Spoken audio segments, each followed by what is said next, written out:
King Brother, back at you with another talk. This time it is George McMillan III. He's come back from his motorcycle journey. How are you doing, George? Welcome back. I'm doing great. Thank you for having me on again. Good to have you on. We missed you. Some of the subscribers have been asking for you for a long time. Last we heard, you were cruising Southeast Asia. You are now in good old US of A in Florida, I believe, is it? Yes. Tell us how you're finding the US of A and Florida. Yeah, the weather here is absolutely fantastic. You know, it's 85, 90 every day, and it's sunny, and it's great. I'm an hour and a half north of Miami. What's 85, 90 for us non-imperialists? Oh, it's what I'm about 30 C. Oh, that's okay. That's pleasant. Is it humid? Oh yeah, we're near the beach, and we got the Everglades, so they build canals everywhere to store the water. So there's a canal right behind me. Mm-hmm. So yeah, it's always humid. You got to leave your air conditioners on all the time, otherwise you're going to get mold and mildew in the house, and all your books and stuff like that will mold and mildew, and you're going to have to throw them out. So yeah, that's the way it is. All right, but go on. Yeah, let's go over a few things, because we were doing the history of the power center strategies, because I had originally been talking about the Russo-centric 6 power center theory as a way that people could envision how Russia is trying to build, natural gas pipelines to all the major industrial centers that surround it. So we put that in the Mackinder Heartland versus Rimland, sea power versus land power, dual dichotomy framework, as a way for people to understand that Russia has got tremendous oil and natural gas fields from one end of it to the other, and can feed the German world industrial centers, India, which is a new industrial center, China, as well as Japan and South Korea. So if you think about it as a hub and spoke analogy, Russia can become a big, huge energy hub. There's absolutely no energy cheaper than shipping natural gas through pipelines. Shipping stuff overseas with big, large container ships is cheap, but if you can send stuff overland through rail systems, it's almost as cheap and much, much, much faster. So between the integration of the German world, the Russian world, and China, and the Pacific Rim world, Eurasia can be, or Russia can be, the center of tremendous economic activity. And so the United States has been trying to keep the global political center of gravity from shifting if the global economic center of gravity shifts. You just can't hold back. You just can't hold back. I was expecting you to get into that in the second video. I thought this video was going to be about your... Oh, you just want to give a teaser, basically, for the subscribers who can't wait. All right, good. Yeah. And then I want to get into why I'm in Southeast Asia riding around, is where I'm going with this. Oh, okay. All right, here you go. So the 8 power center doctrine is, breaks that up into the US, UK, Germany, Russia, India, China, South Korea, and Japan. Because if people look at it that way, slide 24 on that slide set. I want people to be able to see, as different electorates get mad at rising energy costs, inflation, and falling living standards, and plummeting wage labors, because the economy is declining and they're letting migrants in. So the wage labor prices are dropping. so their standards of living and lifestyle are going to decline. That's going to create political changes within each one of these major power centers. With the changes in political sentiment, you're going to get a change in government and a possible changes in geostrategic alliances. If that happens, everything that this administration has been trying to do to stop the Russo-centric six power center strategy from working, it may accelerate it. Mm-hmm. And if it accelerates it, we want the readers to get broken out of the tunnel vision of the mainstream narratives and look to see how things might change, but most importantly, understand that the changing conditions, the conditions under which that would cause change. Because people will say, oh no, the current administration in these different countries is doing this policy. They're doing this policy that's never going to change.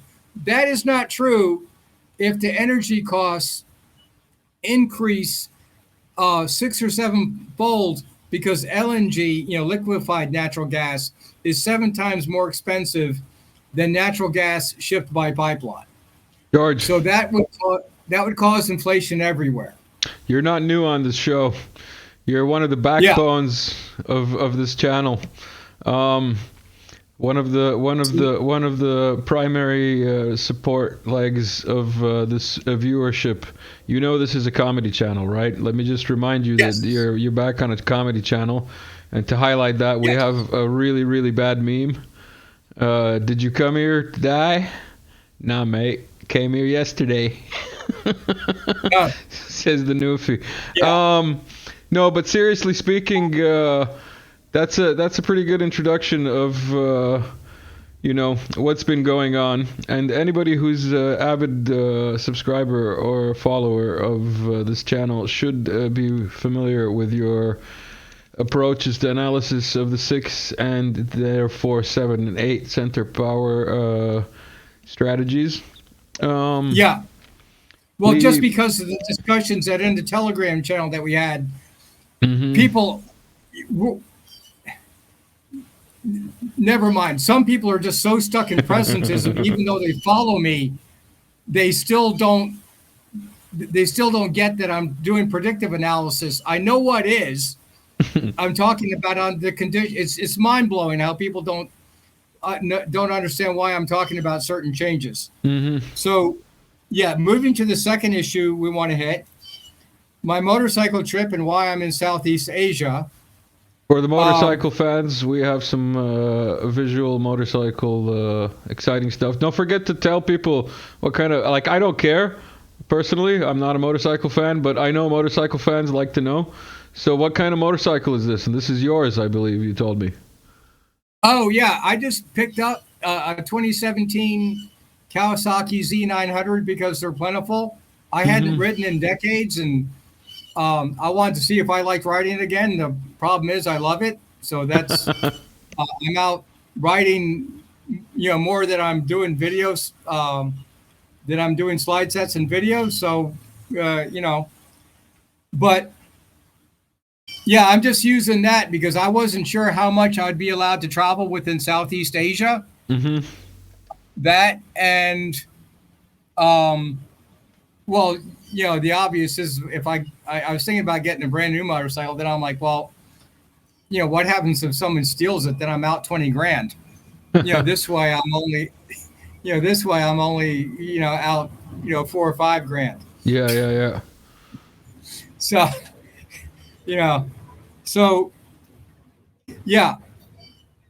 what I'm looking at a few different things when on my motorcycle trip. Just some of this discussed in other videos, some not. I was really into understanding why Thailand is so much more developed than its neighbors, and that has to do with the United States moving in the 1950s and building air bases, railroads, highways, and then all the big oil companies moved in. The big, huge construction firms came in to build, to build in roads and railroads to the air bases. The air bases were there to support the French in Laos and North Vietnam, well, just Vietnam, and trying to hold back Ho Chi Minh. Ho Chi Minh had lived in the Nakhon Phanom, Thailand, over in the east near the Mekong, and in Udon Thani. The United States ended up building air bases in both places. The Thai people migrated out of southern China into northern Vietnam, all of Laos and Thailand in the last 1,500 years. Somebody will check me on that in the dates and find out I'm a couple hundred years off here and there, but whatever. Prior to that, the Thai people also had moved to Taiwan. So the Thai people came out of southern China and moved multiple directions. And so Ho Chi Minh had known that whole area between along the Mekong and Thai, Laos, and Vietnam, and then that became the Ho Chi Minh Trail. Then him and General Nguyen Giap kicked out all the colonial powers and eventually the United States out of Laos, Cambodia, and Vietnam. So I go there to check out those old air bases and how they turned into new air bases. Now going from the past to the present, China imports most of its food. Someone said like half their food. I don't know whether that's true. I got to double check the facts. I just watch a lot of videos, and sometimes I write stuff down, and sometimes I don't, so I don't know the exact figures. I just want to jump in.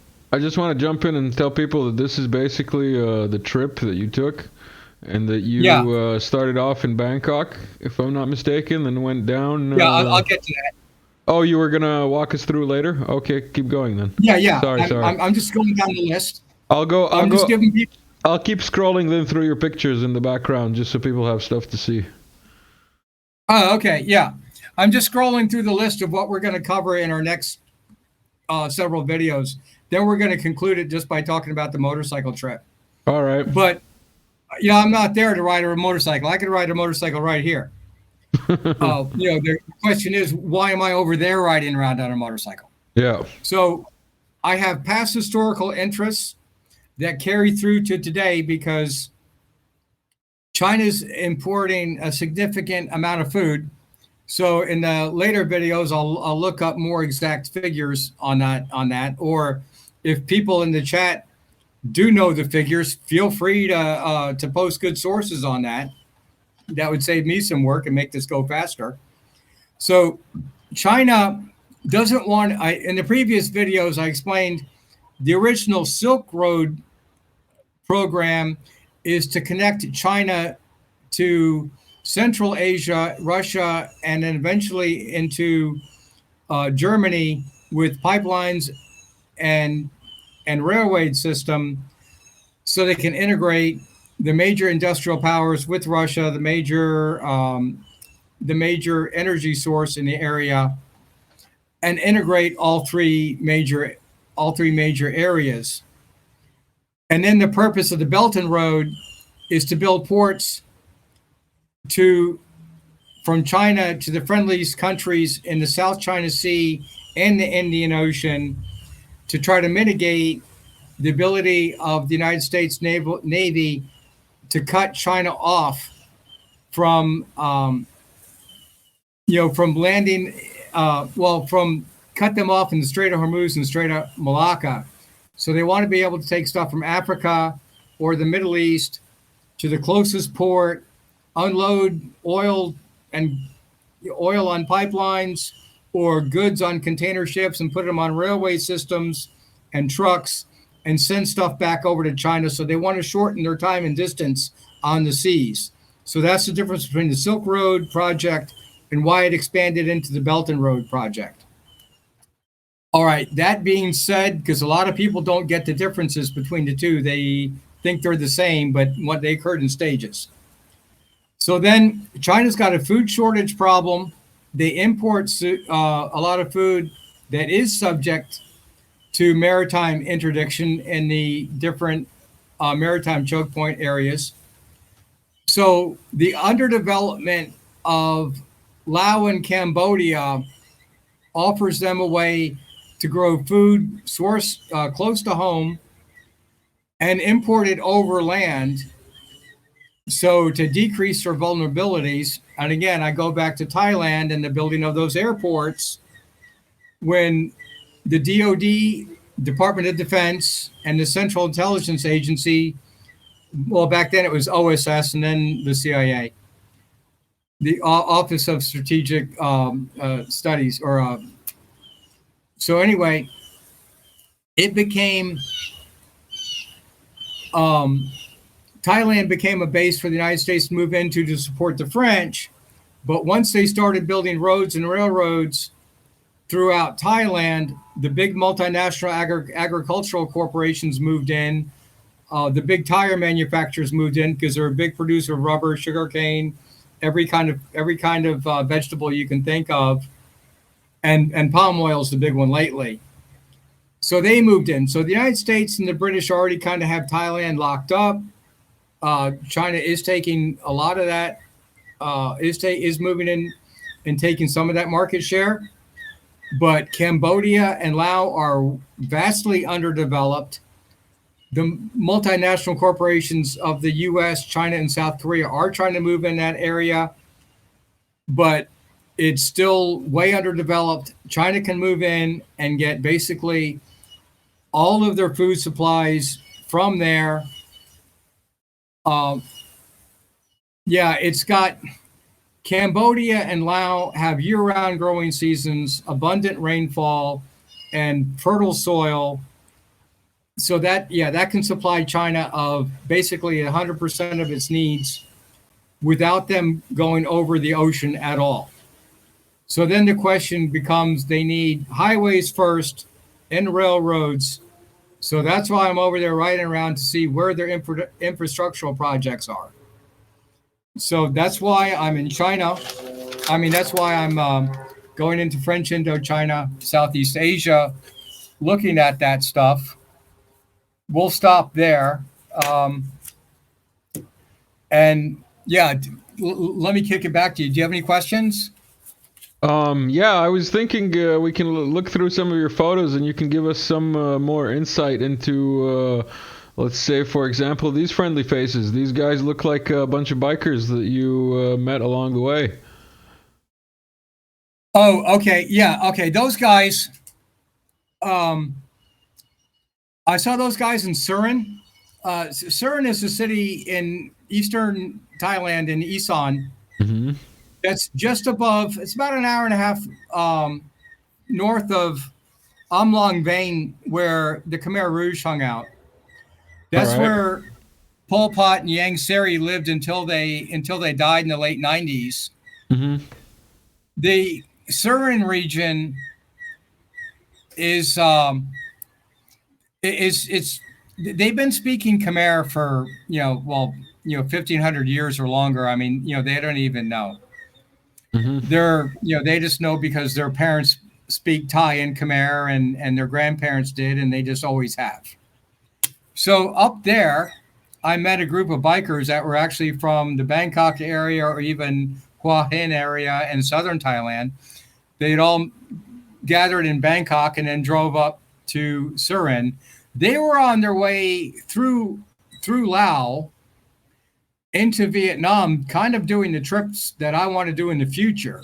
Mm-hmm. One guy at Don Savan border control point between Laos and Vietnam had said that I wouldn't be allowed to take my big bike, that's registered in Thailand, into Vietnam. But then these guys said, no, of course you can, because they're on their way now. Mm-hmm. So I met those guys in Surin, Thailand on the way back Yeah. I think I gave you those photos actually in reverse order. Yeah, you gave them to me in a weird order. Plus, when I saved them, it saved them randomly, according to file names. So it's totally in random order. But you did send me a video that I think was a mistake of a video, and it should have been a photo. Hold on, let me put that up here. This is basically, I'm guessing, almost half the route that you did, right? Like you basically you just didn't close the circle at the top. Oh, all right. Oh, all right. Okay. I sent you the wrong one. The other ones, the one I sent it, I meant to send you was a photo. It, So yeah, but that's a map at a coffee shop mm-hmm. in Laos, between Phuoc and Don Savan.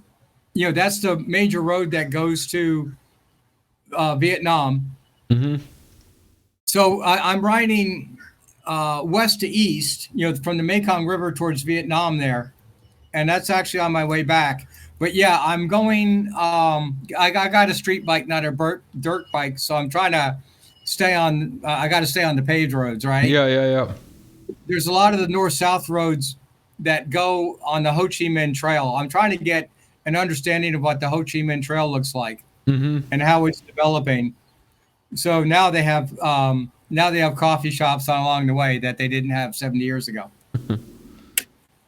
So yeah, that's a map of the tourist sites that they have in the area. There's a lot of young backpackers are traveling in that area because it's really beautiful. It's absolutely gorgeous with the mountains. When I go back, I'll have an Insta 360 and a much better motovlogging setup, and I'm going to have to learn how to do motovlogging, or I'm going to have to get somebody to help me with the video tech on that too, because I do not need any more tasks. I need to be focusing on the geostrategic slide sets, you know, for your channel and the other channels that we're trying to set up. Mm-hmm. But yeah, I'm going to have to do that anyway because it's just so gorgeous. I got I was telling you off the air, I got an Inov K5 dash cam set up that I'll mount permanently to the motorcycle next time Yeah. to get better footage going through that area because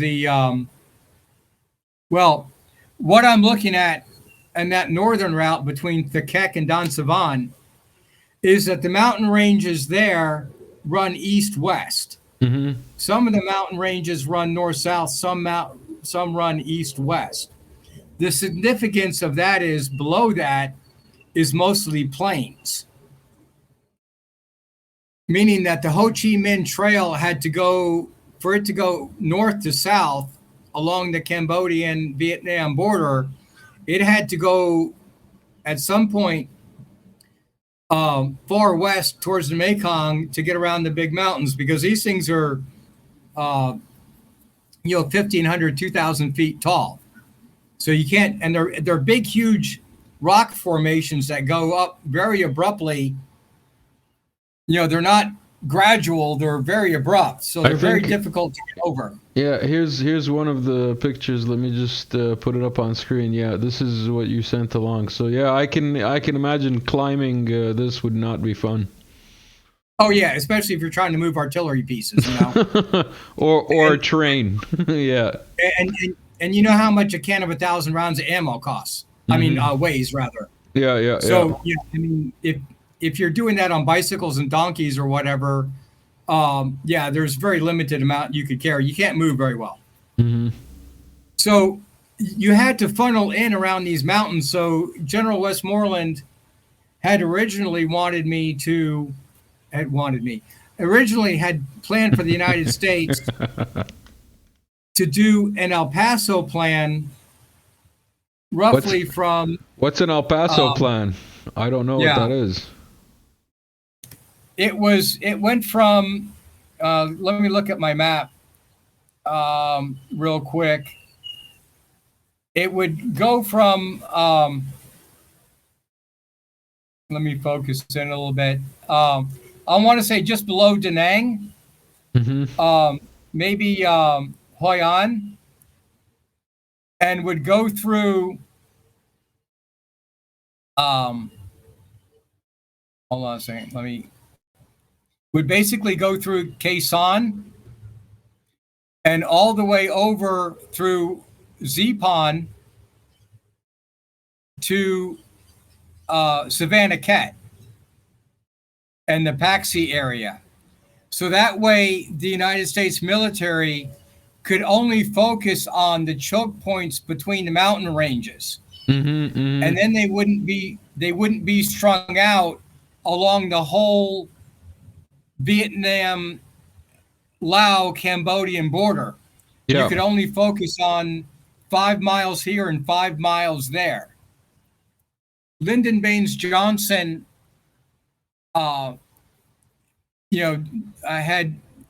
denied the El Paso plan and didn't want to put U.S. troops in Laos, and instead started stretching the troops out all the way from the demilitarized zone.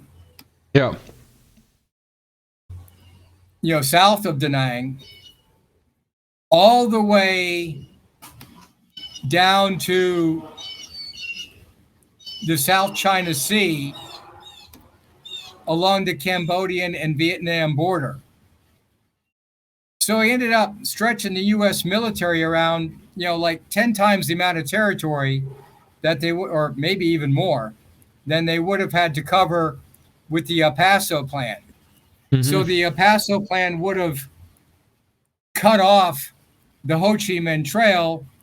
Then, of course, the United States didn't, lost the war, ended up putting troops in Laos and Cambodia anyway.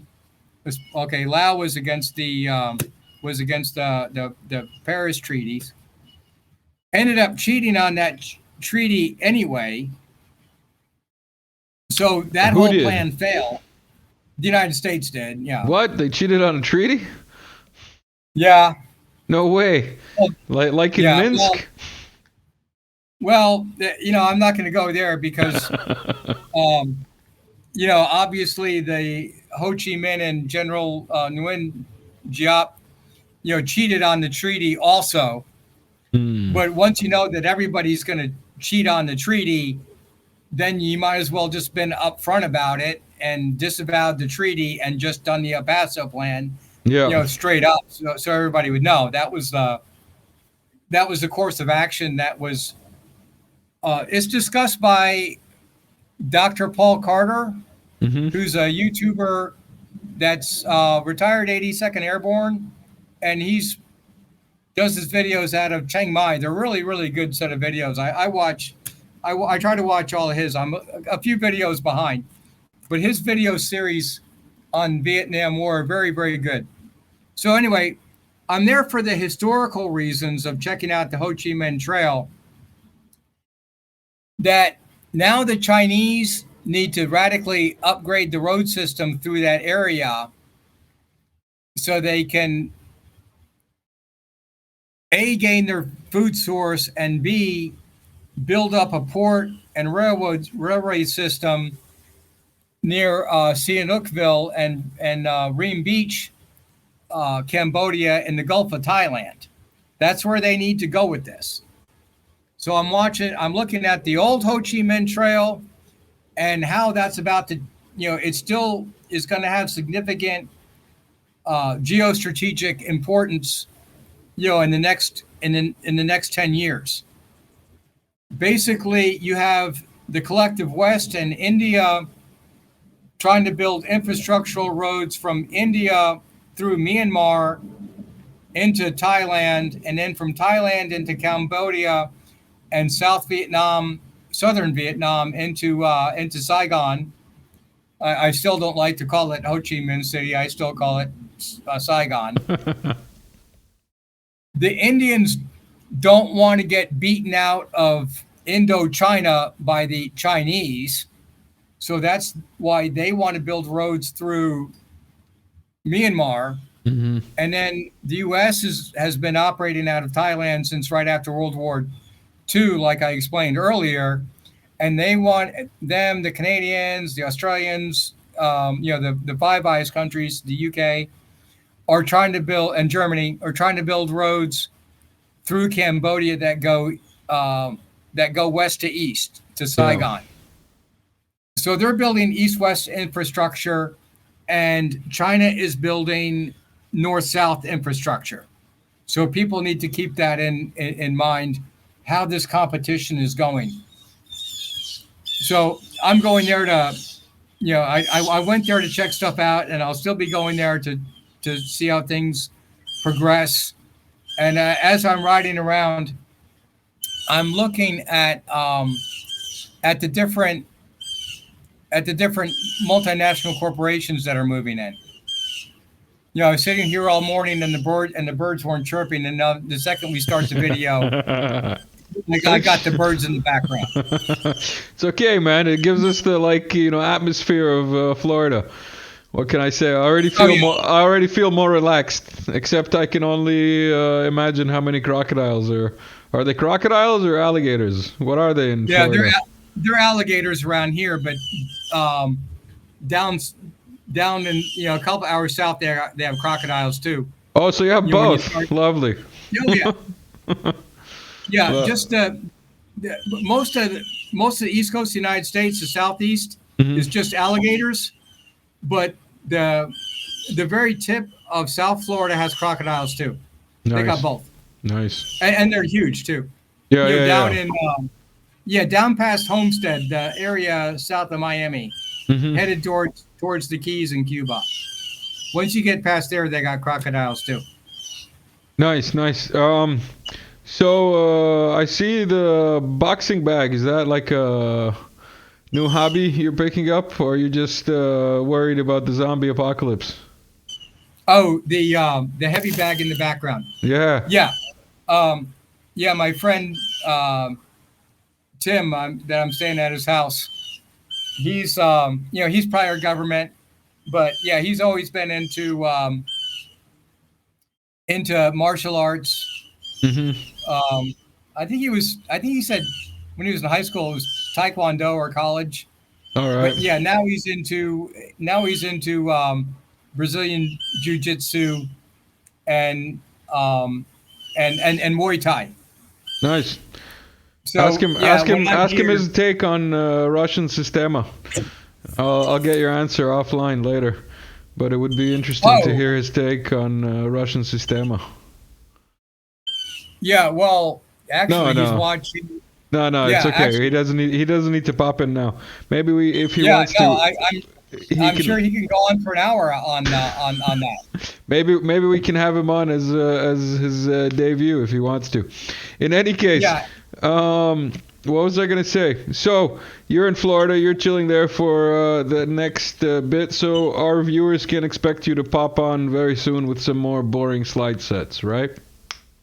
Yeah. Excellent. We've been going on for about 33 minutes. They're going to think that we're Illuminati confirmed. But we're going to cut it off here. George, all right. Thank you for the update. Everyone, thank you for sticking around. Playing some music for the outro. Thank you, everybody. Don't forget to like, share, and subscribe.